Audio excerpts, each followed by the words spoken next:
This is a bigger haul than I was planning, but I bought enough so that I can cook what I plan to cook over the weekend, as well as have enough fruit and stuff for the next couple of days. So, oh, somebody's come and check it out.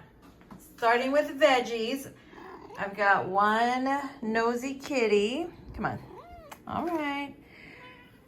We've got 2 of the cucumbers. I've already got some sliced up from last night, but I bought 2 more because I go through them so fast. Some more tomatoes. I'm going to finish off the other ones today probably.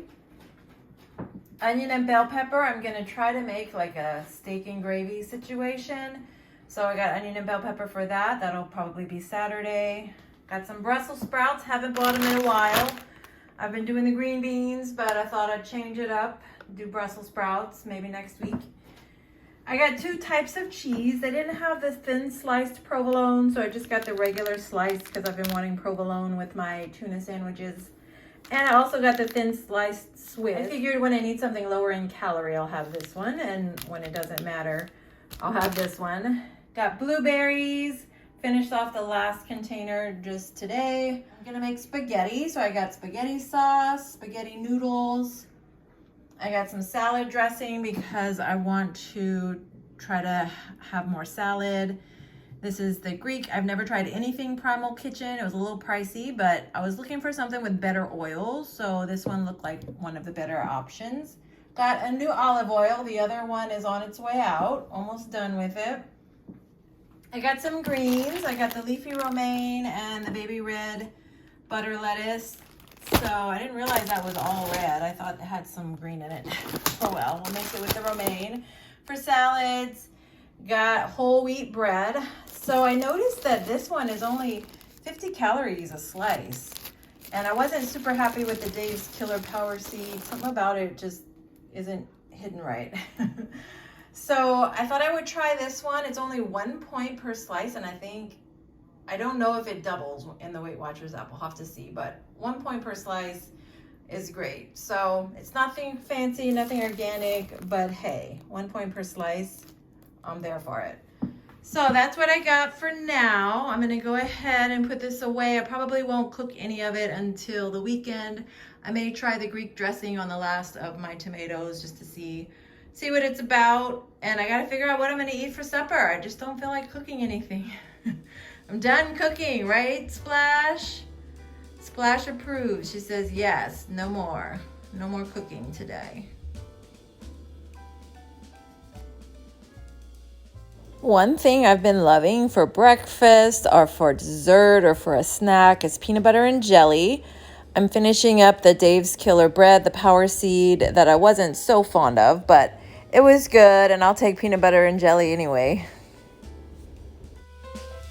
So I made use of the salad along with the Italian dressing that I'd bought. This is only a 1 point dressing. The other one was about 4 points. So I went ahead. Sometimes I'll use the higher points, sometimes the lower points, but I'm loving salads right now. It's warming up, so they're always great. Just to show you how I used up the Brussels sprouts, I'm loving these Brussels sprouts in the air fryer for just about 12-13 minutes on 400 degrees. And of course I baked the chicken. This is a 0 point meal for me, so it's perfect if you're watching calories or doing Weight Watchers. And the chicken and the Brussels sprouts, you just can't go wrong. It's simple, it's easy to take to work. So today I'm gonna make a spaghetti. I already bought all these items a couple weeks ago, never made it, so I'm gonna make it today. I've got the Lucchini Organic Rustic Tomato Basil. This one is really low in calories, 35 calories, low in points too. My seasonings will be parsley, Italian seasoning, and Tony's, the Holy Trinity, and spaghetti, whole grain, as well as these Idell's caramelized onion meatballs, 1 whole pack. So I'm gonna try this. I've never made spaghetti with this type of meatball before. I haven't really made spaghetti in a long time, but we're gonna go for it. I've been kind of wanting it. So when I cook spaghetti, I cook it in my big pan. This is probably a 5-quart, but it's wide so that I can put the whole spaghetti noodle in there and I don't have to break it up. So this is 3 ounces. I try to do 3 ounces, but 2 ounces of pasta is a serving, but that's not enough food for me. So I always do 3 ounces. And this is what it looks like finished. So it's not too much, but it's a little more than what 2 ounces gives. And I just think it's a little more satisfying, and it'll carry me a little longer until the next meal. Here chilling on just a low heat. This is half of them. I'll probably take these off soon and go ahead and add the other half, and then I'll warm up the sauce, and then we'll have meal prep for a few days.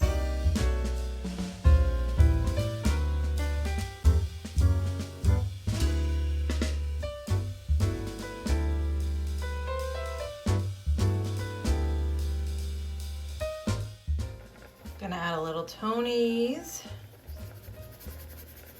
Not too much. A little Italian seasoning.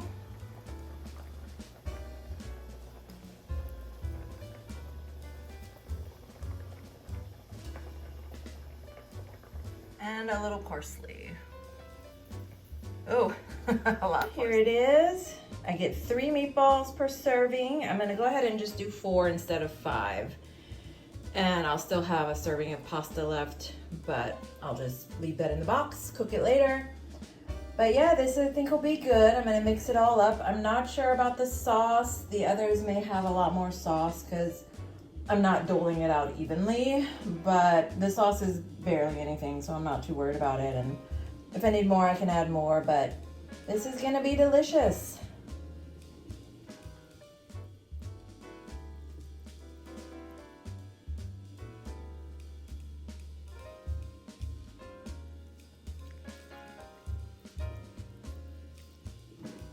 This is what I have left after my serving. So I've got 3 servings to eat over the next few days.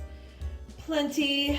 I'm trying to give myself bigger portions so that I'm not as hungry between meals, because a lot of times that's when I end up snacking and eating things that aren't really in my best interests. So I've got 3 ounces of pasta.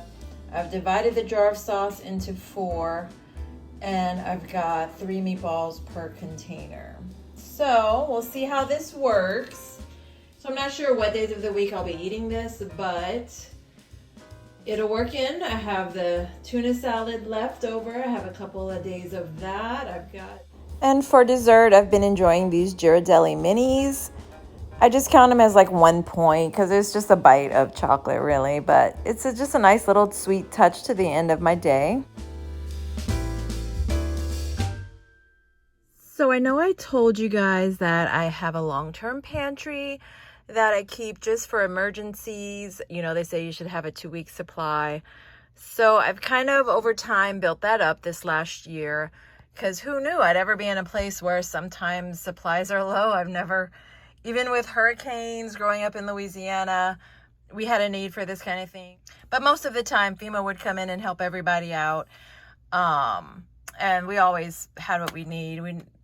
I've never experienced anything like I've had with the shortages, and it hasn't affected me that much as, let's say, people with babies right now and those kind of things, but who knows what could happen. So I'm glad I did this at the beginning of the whole, panorama that we've been in. So I'll kind of just show you what I have. So a lot of this isn't the most healthy items, but like I've got some Chef Boyardee, I've got some of that there, and it goes all the way to the back.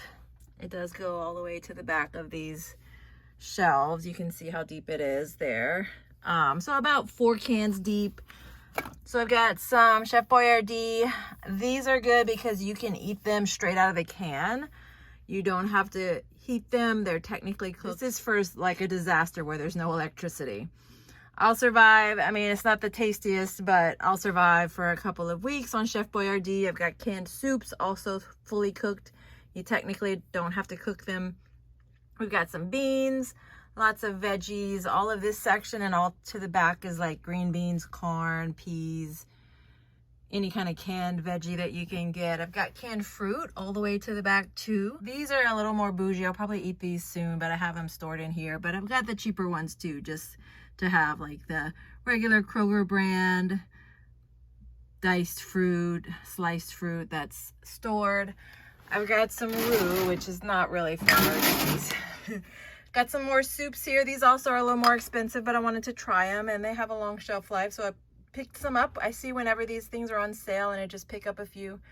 It's not something I'm tempted to use often, so it stays. I don't really dip into it, but there have been weeks where I've been short and I didn't pick up groceries, and I'll just have a can of soup or something.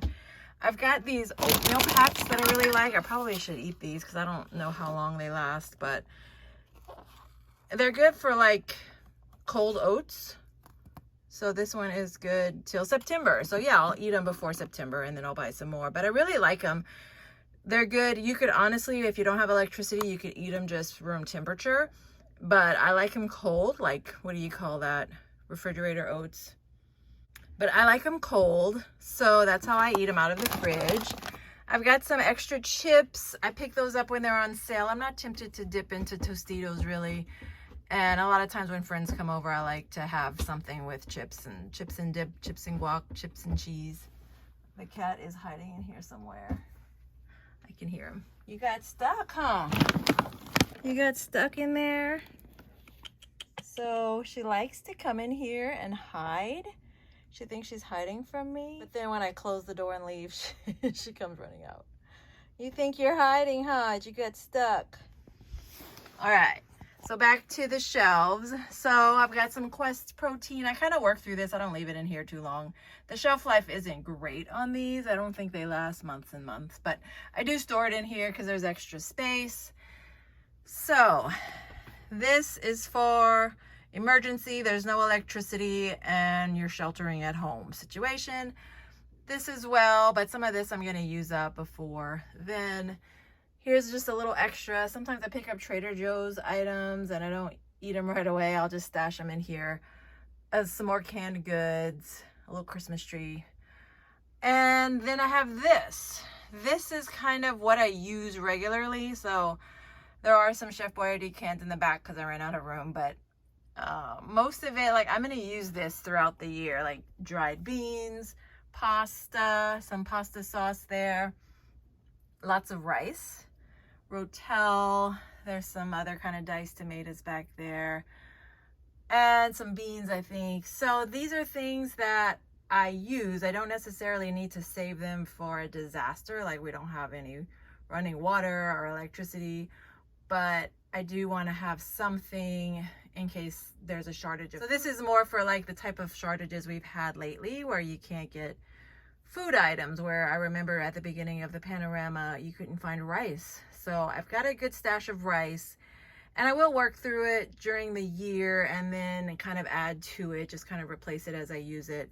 But I went out the last time they had the shortages and it was hard to get a few things and I just stocked up. So I'll probably start working on using some of this rice soon so that it doesn't go bad. I mean, rice does have a shelf life. It doesn't last forever, but I think it'll keep me for a while. And then if I see that it's going to go bad in a few months, I can donate it, I guess. But hopefully we'll get to a point where none of this is necessary anymore.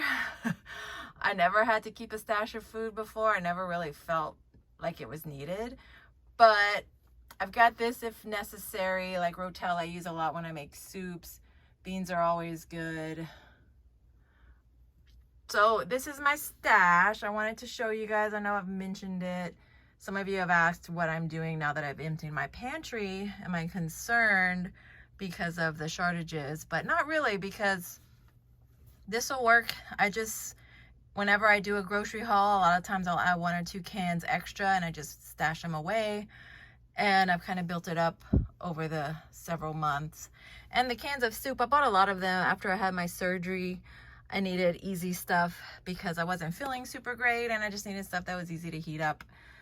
But I ended up just kind of adding them to my long-term pantry. So most of this is good until 2023. So sometime later this year, I'll start using through it and replacing it so that it doesn't go bad, or I'll just donate some of it and then replace it.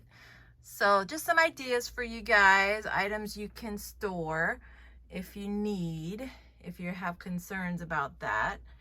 Rice does have a shelf life. Let me see how long this is good till. This brown rice. Here we go. This brown rice is good until January of 2023. And I bought them all around the same time, so I know that their shelf life is about the same. So once I finish the rice in my pantry, I'll start on these, and then as I open a bag, I'll buy another bag to replace it. And for me, I'm one person, I don't have kids to feed. This is plenty, and I should get maybe some rice that is shelf stable, but those are kind of expensive. So to have for emergencies when the emergency may never happen seemed a bit much. So this is what I've got in my closet. The rest of my closet is pretty messy, so I'll spare you. But I just wanted to show you. Let me know down below. Do you have an emergency pantry? Do you have a long-term pantry? How are you coping with the shortages?